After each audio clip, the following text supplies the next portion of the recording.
In the City Lakes right now, a home price between 1 and 2 million is selling in about 2 to 3 months. And in some neighborhoods, that's getting even faster. Go up past 3 million, and one home on this lake has been sitting for almost 3 years. You heard me correctly. Same water, same address everyone says they want.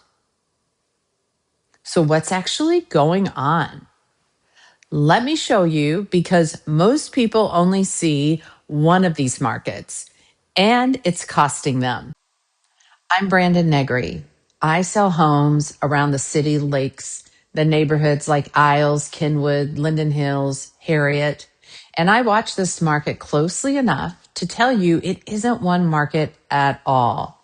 It's actually two, or the two that I'll speak to today. They're very different markets operating on the same water right now, and which one a home is in has almost nothing to do with the house itself. So stick with me, because this matters whether you're selling or you're buying. So let's start with the 1 to 2 million range. This market is healthy, and in places it's really heating up. So in Cedar-Isles-Dean, homes in that range are averaging about 86 days on the market. In Kenwood, it's down to about 62 days. And here's the tell.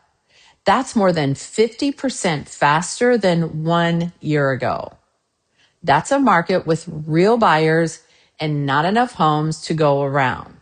When one comes on and it's priced right, friends, the data's showing it's moving.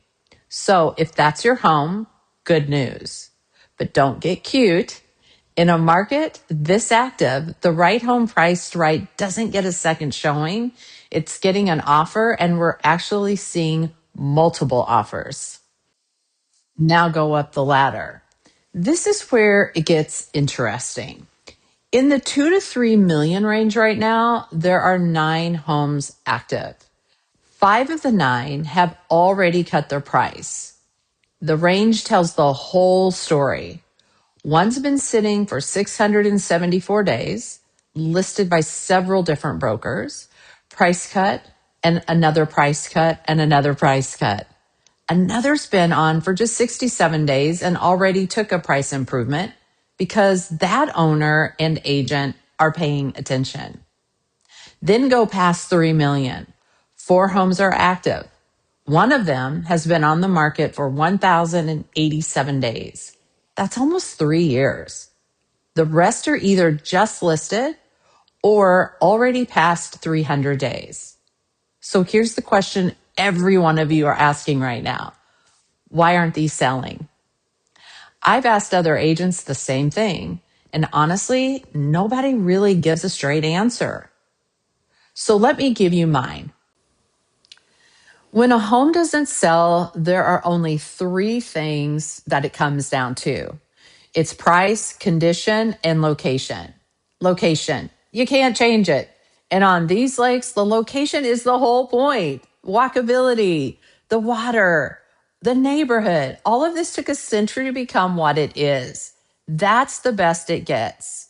So the market has already crossed that one off the list. Now let's go to condition.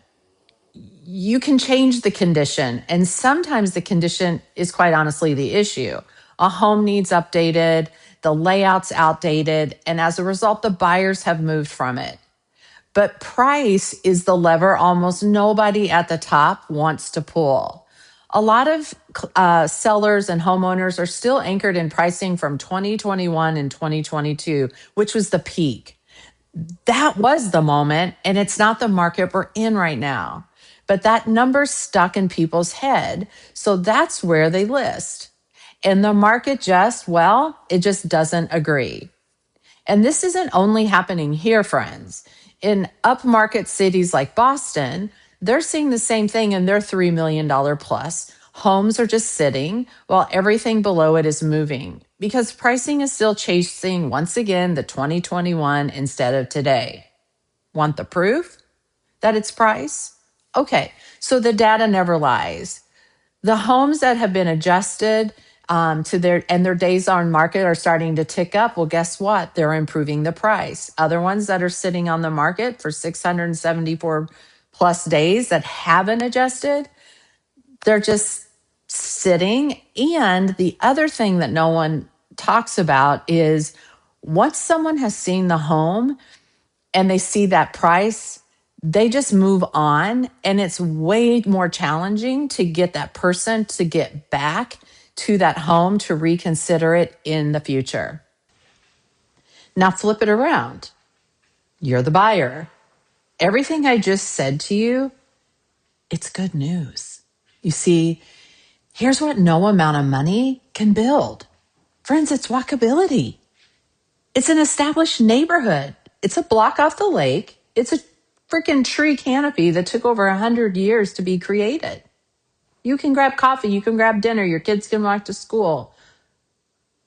Here's the reality. It's either there or it's not. And on these lakes, it's all established. So what you can choose is the house itself and change the condition. This is your lever. And you have all this amazing character that you can work with versus try to manufacture it in a new home. You can't get that soul, that feeling. So I believe that condition is your friend. So let's hold that up against a new build in the suburbs. Hey, no question. They're beautiful, but they can't manufacture the thing that holds the beauty in an older home and create that walkability. You see, the lakes is where everything already feels different. It feels connected because you are connected to something called a neighborhood, the thing that's been established for so many years. So if you're the buyer who wants to walk out the door and have all of that lake view, the amenities, want to be in something that's established, and you're not afraid to make it your own, this stuck at the top end isn't a warning sign. Friends, come closer. It's where you win. So here's the whole thing. One of the three things that move a home, it's price, condition, or its location. You only get to control two. Location's already decided, and on these lakes, it's the best there is. If you're selling, the market is telling you something about price or condition. The sellers who listen are the ones who sell. If you're buying, that's exactly where your edge is. Buy what you can't change, the location, the character, and change what you can. Either way, work with what's real, not what you wish were true. That's the difference between sold and sitting, and between a house and the right house.